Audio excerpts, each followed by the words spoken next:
Hello, everyone. Jared White here, Compass Capital Management, and now it's time for our regular monthly market update.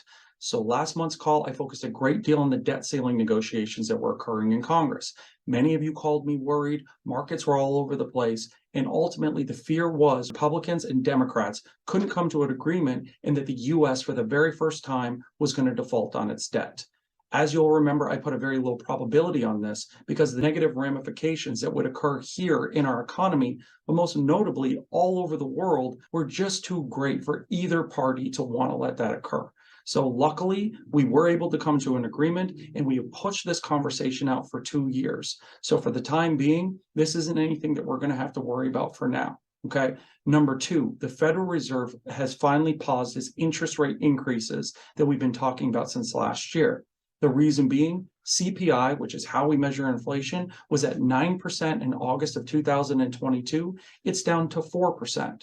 Now, we aren't all the way there. The Federal Reserve has set a 2% inflation rate target, and being at 4 still says we have some way to go.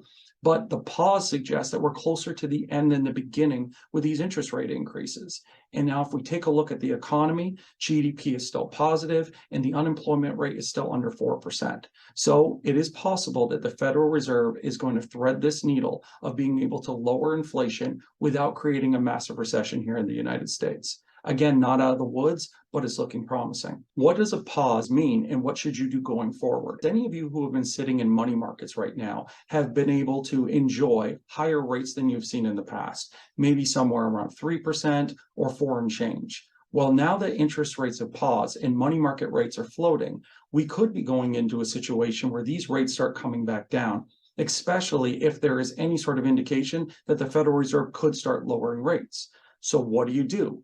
Well, if you're sitting in cash right now, this could be a good time to get into a CD or maybe start looking at the fixed income market. And ultimately, it gives you a way to be able to lock in rates so that if rates go down, you are able to enjoy some of these higher rates that may be closer to a peak in this cycle.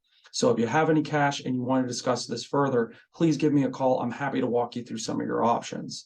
Lastly, this weekend, we're going to be doing a lung force walk in Purchase, New York, to be able to raise money for those who have been infected by lung cancer.